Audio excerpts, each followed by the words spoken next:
Pastor David, the last question that was submitted was the kingdom of heaven.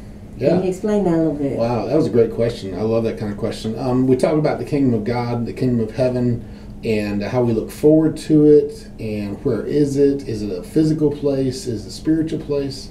And when Jesus was here, well, actually in the Old Testament, they were looking forward to the coming of the King, because they expected God to bring His kingdom to earth and set up. Even while Jesus was ministering, there were people in His close group who were like, is it time for us to take over and set you up as king? Because they expected with the Messiah would come the kingdom, but they were thinking about a physical kingdom. And Jesus would talk to them, and they would say, well, tell us about the kingdom of God, the kingdom of heaven. And He would be like, it's already here, because I'm here.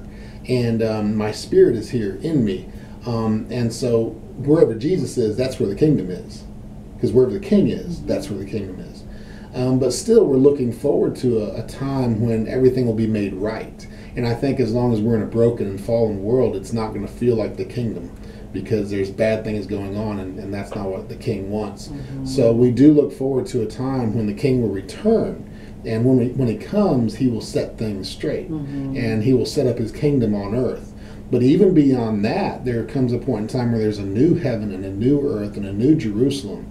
And I think it's good that we can't nail down a physical location for the kingdom of God, because if we did, we just go there and try to live. It would be like when Jesus was there and Moses and Elijah showed up on the Mount of Transfiguration, and the disciples were like, let's set up a temple right here. This is the most blessed piece of ground. And Jesus is like, no, it's not about that. Let's go out and reach the world. And so it's almost like, I don't want to put it the wrong way, but it's almost like a carrot on a stick in front of us. The kingdom of God is something that we keep pursuing. We keep going after. And even though it's in us, because God's Spirit is in us, as Christians, we should be living out the kingdom principles found in Matthew 5, 6, and 7, the Beatitudes and loving people the right way and giving the right way. That should be present in us. And so wherever you find a Christian or wherever you find a church, you should be able to walk in and go, wow, it's different here. There is love here, unconditional love here. And I don't find that at my work. I don't even find that in my family, but I find it here. There's peace here. There's joy here. In other words, that's part of heaven. And then as we break up and we go back to our job, sometimes we feel like, ugh, I don't feel like I'm in the kingdom of heaven. I don't feel like I'm close to the kingdom of heaven. This is ridiculous. And so we keep praying, thy kingdom come, thy will be done on earth as it is in heaven. In other words, I want things to be in my life and in my place as they are in your place, wherever you are, wherever your throne is. And I think there's a tension there, because God says, my throne is in your heart. So you have the kingdom of heaven in you. So wherever you go, you take it. At the same time, we should long for that time when God comes back and He makes all things new, as He has made us new. And so the kingdom of heaven, I don't know that you can put it in a zip code. And I don't think we're supposed to put it in a zip code. I think it should be in our hearts, something that we have and also something that we long for. It's like when you're away from home, right? And you've left home and you're like, I still feel like I'm part of the family that I left, but I can't wait for Thanksgiving when I go home, because then I'll be part of more of it. And I think that's how the kingdom of God is, the kingdom of heaven. We have it in our hearts, so wherever we go, we always have it. But there's also a part of us that goes, I want to be surrounded by it and totally be enveloped in it. And so that's, as a Christian, it's like we're longing for home, and we're trying to get more people to go home with us while we're here. And one day, I think when we're there, it'll be a lot clearer than it is to us right now. But yes, the kingdom of God has come, the kingdom of God is here, and the kingdom of God is coming. So can you maybe break down the scripture that says, seek ye first the kingdom of God and His righteousness, and all things will be added unto you? How do you seek the kingdom of God? How do you do that? Yeah, that's actually in the Sermon on the Mount, which is where Jesus is telling us how to be the light and the salt in this world. And so seeking first the kingdom of God, there are other things that we need to seek in this life.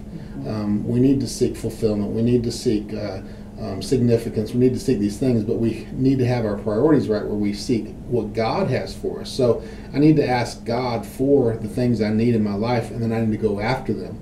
Unfortunately, sometimes we go after those things and we never really check in with God, and we never really prioritize Him in our lives so that we're seeking what He wants for us. So that's how you can end up with barns full of stuff and still not be satisfied. And so if we go to him first, we ask, what is your will for my life? I want to hear from you. I want to know what you want me to do, whether it's about a job or a relationship or purchase of a house, whatever the case may be. I want to know what you want from me. And I would rather have you than these things. And when we get to the point where we truly would rather have God than these other things, then we start to realize what it's like in heaven. Because in heaven, we're not going to worry about these things. We're not going to worry about what we eat or what we wear. In other words, it's just going to be natural for us to just at a deep level, just trust God for everything. The Bible says in Revelation that there won't even be any need for the sun because Jesus will be the light. We won't even worry about where the light comes from. Right now, I'm trying to figure out how to pay my light bill. And that's important, and God wants us to take care of our responsibilities. He says if you don't take care of your family, you're worse than an infidel. And so he wants us to do this, but he wants us to do it in the proper way, in the proper context. So God, where you are, I want to see things like you see them. And you have a perfect view of my life. You're seeing things from a perfect place. And I'm seeing things in the mud. I don't have a clear view, but you do. So please reveal to me clarity in who I'm supposed to be and how I'm supposed to achieve the things that you have for me. And the Bible says in the book of James, chapter 1, he says, if you ask wisdom of God, he will give it to you liberally. So if you need wisdom in what job and how to spend your money and who to date, whatever the case may be, seek from God. And I think he's waiting to give us more than we can handle even. But we don't. We try to go about it. And then when it doesn't work out, we show up at God's door and like, what in the world did you do? He's like, well, you didn't give me a chance to do anything. You just went headlong into your own ideas. And yes, congratulations, you've got a job. And you've had a great job for the last 20 years, but it cost you your family because all you did was work. I never intended for you to do that. And if you'd have talked to me before, I could have shown you ways to have the best of both worlds, if you will. Great, awesome. Great discussion as always. Where can people connect with you one-on-one? Yeah, absolutely. There's a couple things. One is heartofministry.com, where my wife and I help churches and leaders to become all they should be, because we've had people help us become what we can be. But also in this area of the mind, they can check out morningdevotionals.com. morningdevotionals.com, and every day I put up a new devotional that kind of helps you to think right, to encourage you along the way and put something in your mind. So check out morningdevotionals.com. Love it. Awesome. Very good. Well, thank you very much. Have a great weekend, and we'll talk to you next week. All right, friends, straight up 10 o'clock, you're listening to 760 AM The Gospel, Nashville's Total Gospel Station. More on the way. Stay with us.